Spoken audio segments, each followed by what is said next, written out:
Welcome to my channel, Rise of Edge Crusher. I'm an Overwatch coach with a focus on helping bronze and silver players in particular, and in this video, I'll be explaining terms that get thrown around a lot in Overwatch and in other coaching videos and resources out there.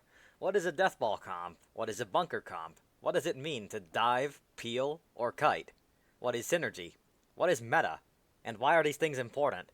These are all terms that lower-ranked Overwatch players are likely to hear everywhere, but the terms are never really explained, so this video is here to explain the basics for you. This is going to be the first video in a series of 4, and will focus on terms related to team composition.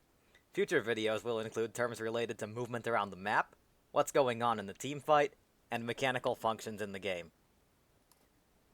If you've ever looked into Overwatch coaching, you've probably heard the terms main tank and off tank. You might even know that Reinhardt is a main tank and that D.Va is an off tank. But what is it that defines a tank as main or off? A main tank's function is to create a safe area on the map from which their team can do damage to the enemy with a minimal risk of taking damage themselves. This safe area for your team is referred to as space. The main tank leads the way in controlling more of the map for your team to work with and taking control of that area away from the enemy team. This is known as creating space. There are a lot of different ways to create space. It might be a shield that blocks enemy damage from reaching your team. It might be a distraction. The enemy team has all turned around to deal with the monkey zapping them from behind, so your DPS are freely looking at the backs of their heads and getting their crosshairs in position. It might be that the enemy team has been displaced by a wrecking ball grappling through them, and they're busy getting themselves back in position. Whatever the method, a main tank's function is to create that space for their team to work with, and their abilities enable them to do so. An off-tank's function is to enable the main tank to stay alive while they create that pressure on the enemy team. They'd struggle to survive long enough to create that space themselves, but their utility lets them keep the main tank in the fight for just a little bit longer, long enough for him to get healed so he can keep going. Similarly, a main healer is defined by raw healing output, while an off-healer is defined by defensive utility that they provide to the team. Ana, Moira, Baptiste, and Mercy fall under the category of main healers, since the primary purpose of their design is to output a large amount of healing in a short time. Brigitte, Lucio, and Zenyatta are defined as off-healers, since their main purpose is utility with a small amount of healing. Brigitte's kit is built around her stun, displacement, and shield. Lucio's kit is built around his speed boost and displacement, and Zenyatta's kit is built around his Discord Orb and damage output. The fact that these 3 characters provide healing is a secondary function. As burst damage has become more prevalent in the game, Mercy is sometimes considered an off-healer due to her lack of burst healing. Ana, Moira, and Baptiste each have an ability that allows them to stack an additional burst of healing on top of their normal output. Mercy lacks such an ability, so although her kit is built as that of a main healer, she's often played in the off-healer slot, helping DPS stay in the fight longer while another main healer focuses on the tanks. Players who have been in Overwatch for a long time may refer to Mercy and Lucio as main healers and consider all other supports to be off-healers. This is from an older, obsolete understanding of the functions, which wasn't defined by the character's healing output or utility. At that time, every team composition required either a Mercy or a Lucio. The two were rarely run together, though, since they don't have synergy. We'll get more into that later in the video. Therefore, every team had a designated player who specialized on Mercy and Lucio, and that player was also the shot caller for the team. Since they led the team, those heroes became known as the main healers, until the addition of new characters added more diversity to the support roster. When it comes to DPS, hit scan and projectile are terms that describe how long it takes for their bullet, pellet, rocket, arrow, or shuriken to connect with the target. Hit scan refers to a bullet with 0 travel time. A hit scan bullet arrives at the location of the shooter's crosshair the instant the server registers the mouse click. Projectile refers to a bullet that has travel time. When the shooter clicks their mouse, the projectile travels from them to the location of their crosshair over a set amount of time, meaning that they may need to lead their shots to compensate for the enemy player's movement during the travel time. Flanker, sniper, and utility are functions that a DPS may be designed to perform. A flanker's abilities allow them to change position faster than other heroes. They're designed to take an aggressive position behind or to the side of the enemy team, do their work from there, and return to the safety of their team once the enemies react to their presence. Tracer and Genji are two examples of flanker DPS. Other DPS, such as Pharah or Sombra, can be played in the style of a flanker. Sniper DPS, as the name suggests, take positions with long, open sightlines and look to shoot enemies in the head. They have slow fire rates with huge bursts of damage, especially on headshots. Widowmaker and Hanzo would be two examples of sniper DPS. Some others, such as Ashe, Mei, and once again Pharah, can situationally be played in the style of a sniper. Utility DPS are those that have low damage output, but provide some other kind of useful function that allows their team to kill the enemy more easily. Mei's Ice Wall splits the enemy team up, temporarily turning the team fight into a 6v1 or a 6v3, which gives your team a significant advantage until the wall is gone. Sombra's hack denies enemy abilities that could be used to defend them, in turn making those enemies easier for your team to kill. Beam heroes are another special consideration. This function isn't exclusive to DPS. Zarya and Moira are also examples of beam heroes. These specialized characters have a primary fire that connects as hit scan, and requires the player to track the enemy's movements with their crosshair. They serve as a counter to certain forms of damage negation. That is, their beams ignore some defensive abilities, such as D.Va's defense matrix, that would otherwise protect them from the damage done by bullets. This makes the beam strong against those heroes. Examples of beam heroes include Mei and Symmetra. Next, we're going to talk about your front, mid, and back line. These terms refer to how the various heroes on your team should be positioned relative to each other throughout the team fight. The front line is the leading edge of the space that your team controls, and is defined by your main tank. Other members of your team generally should not be positioning themselves ahead of the front line, unless they're flankers, in which case they may be engaging from behind or to the side of the enemy team. A flanker's engage on their angle needs to be coordinated with the main tank's engage from the front line. The back line consists of heroes who need to be positioned further from the main group of the team fight. Ana, for example, doesn't want to be standing right beside where the Reinhardts are swinging their hammers at each other. Supports like Ana, Baptiste, and Zenyatta do their best work when they can see the entire battlefield, each member of their team and of the enemy team. Therefore, they should be positioned behind the rest of their teammates. The midline, as you've likely guessed, is the area between the frontline tanks and the backline supports.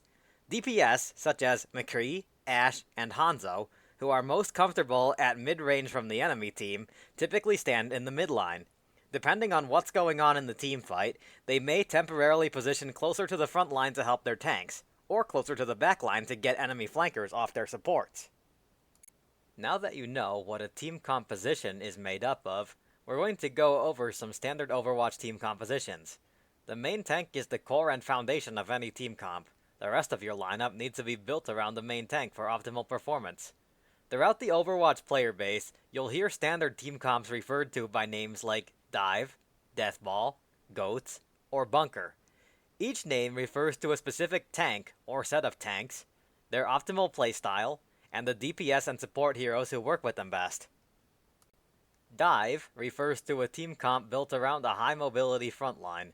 The tank lineup will consist of some combination of Winston, Wrecking Ball, and D.Va.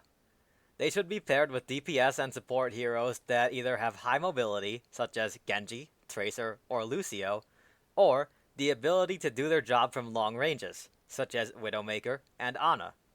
A dive comp works by taking multiple angles around the area of the map they need to control, then converging onto a single enemy target at exactly the same time, isolating that target from the rest of their team, and bursting them down through hard focus fire faster than their own teammates can do anything to help them. Deathball refers to a team comp built around a Reinhardt, which pushes forward relentlessly to take control of corners around the map. The goal of a Deathball comp is to close the distance as quickly as possible and crush the enemy front line with the force of Rein's hammer, Zarya's beam, or in some cases D.Va's missiles, and a large amount of close or mid-range burst damage, such as that provided by combinations of McCree, Hanzo, Reaper, and Junkrat. A Mei often works well with Deathball, as her Ice Wall allows her to isolate an enemy for her team. The isolated enemy cannot be healed or shielded until the wall is broken, nor can they back up as your Reinhardt and his teammates lay brutal damage into them. The so-called Goats comp is a specialized and obsolete form of Deathball, named for the team who popularized it. The comp consists of 3 tanks and 3 supports, grouped together on the same grid square as they rush straight into the enemy team and focus fire each target in their path as a single unit. The original iteration of the GOATS comp consisted of Reinhardt, Zarya, D.Va, Moira, Lucio, and Brigitte.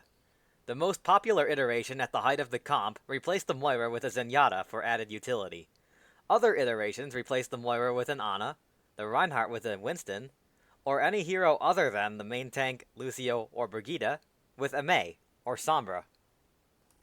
Bunker designates a team comp built around an Orisa. It exists to survive, sustain, and hold its ground. Executed perfectly, the Bunker comp is meant to withstand the convergence of an enemy dive without being split, or the crushing frontline pressure of a death ball without being run over.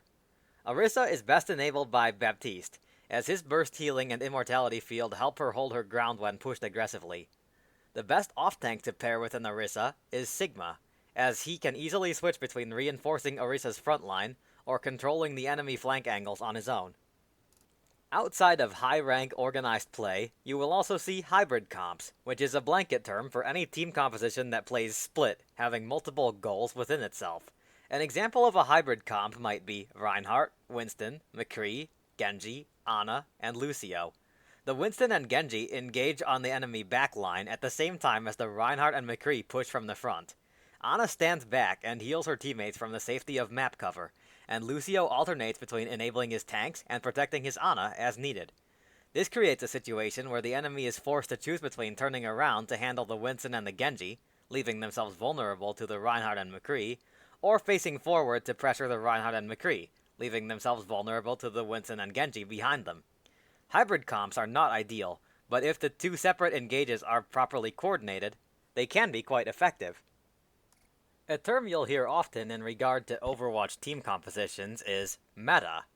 Meta refers to whatever team comp the pro players, the best of the best, have found to be the strongest. At their level of play, meta is important. In Bronze and Silver, however, meta is irrelevant, and you should play what you feel most comfortable on and try your best in every game. Until you reach a high level of play in Overwatch, your team comp doesn't matter nearly as much as your target focus.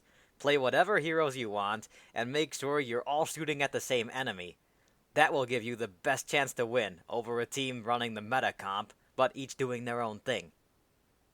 If you ever hear someone mention mirroring with regard to team comps, this means that both teams are running the same composition, each trying to execute it better. This happens often in pro play where meta is important. Synergy refers to the capacity of 2 or more heroes to help each other do their jobs in the team fight. If 2 characters lack synergy, it means that what each of them wants to do to win the team fight conflict with each other. Winston and Baptiste lack synergy, for example, as Baptiste enables his team to hold and stay alive in a single area of the map, while Winston wants to be on the move constantly. In contrast, if 2 characters have strong synergy, it means that their playstyles and abilities help each other accomplish their goals and win the team fight. Reinhardt and Zarya have strong synergy, as both want to close the distance and lay damage into the enemy, and Zarya's bubbles enable Rein to conserve his shield as he does it, which in turn grants her higher damage output. Versatility refers to a hero's capacity to perform multiple functions within the team fight. Soldier 76's primary fire provides a relatively low, but consistent, damage output. His secondary fire provides a large burst of damage on a cooldown, and his abilities provide him with horizontal mobility and healing. Each of these elements to his kit is a separate function, making him a versatile hero. Baptiste's combination of damage output, healing output, and utility in the form of his immortality field make him another example of a versatile hero. Hanzo can be played effectively from any range, and the nature of Mei's abilities allow her to counter multiple types of team composition as a member of multiple types of team composition, both of which are also examples of versatility. On the opposite end of the spectrum from versatility is specialization. A specialized hero excels in a specific situation. Widowmaker, for example, can be absolutely devastating, but requires a long, open sightline with minimal pressure being put on her to be effective at all. The next thing we're going to talk about are hard counters and soft counters. A hero that hard counters another has abilities which put the hero being countered in a high-risk situation, while the hero who hard counters them remains in a low-risk situation. For example, Mei hard counters Genji. Her freeze beam, which cannot be blocked by Genji's deflect, takes away the mobility that allows Genji to survive and get his job done. Additionally, Mei has 250 health instead of the standard 200, and an ability that heals her and makes her temporarily invulnerable. If Genji approaches Mei, she can easily freeze and kill him, while he will have a rough time bursting her down through her health and defensive abilities. A hero that soft counters another can be put into a situation by map positioning or by their teammates in which they put the hero being countered in a high-risk situation while taking low risk themselves. Mid to long-range hit scans, like McCree, Soldier 76, and Widowmaker, are soft counters to Pharah. If the hit scan hero has cover, such as a corner of the map or a shield, while the Pharah is caught out in the open, the hit scan will easily be able to shoot Pharah out of the sky. However, if the hit scan is positioned in the middle of the open, while Pharah is playing around map cover, she can easily burst the hit scan down with 2 rockets. It's important to note that a hero who counters another in a 1v1 scenario may not be able to perform the function in a teamfight. In a 1v1 with each, McCree is a soft counter to Pharah, and a hard counter to Reaper. However, if a McCree is in a competitive game and isn't adequately being helped by his teammates, he might find himself in a situation where he looks up to shoot the Pharah and the Reaper kills him. Or, he looks next to him to shoot the Reaper and the Pharah kills him. The final topic we will cover are the functions of communication and team leadership: shot calling, tactical shot calling, strategic shot calling, target calling, and ult tracking. Shot calling is a blanket term that refers to leading your team through communication in a match. It can include calling when to engage, when to reset, what ultimates to commit to the ongoing fight, what target to focus, which way to push, and what team composition might be strong against the enemy's team composition. That's a lot of information for one person to keep track of, which is why organized teams generally split the shot caller jobs into separate functions shared by 2 or 3 people. The strategic shot caller directs the team in between fights, what composition to run, what ultimates to commit or save in the upcoming fight, and where to hold on the map. The tactical shot caller directs the team during an ongoing team fight, which target to focus, which direction to push, when to fall back. The job of ult tracking, that is, keeping track of what ultimates the enemy team used in the last fight, and what ultimates they're likely to have for the upcoming fight, can be done by a third person, or can be the responsibility of either the strategic or tactical shot caller. Should your tactical shot caller die early, but the team fight remain even in numbers, someone else will need to pick up the function of target calling. This is a simple job. Call out the target you're shooting at, so other members of your team can shoot at them too. That concludes this video on Overwatch terminology as it relates to team compositions. I hope you find this video helpful. Please feel free to leave a comment with any questions, thoughts, or ideas that you'd like to see for future coaching videos. Good luck in all your Overwatch conquests.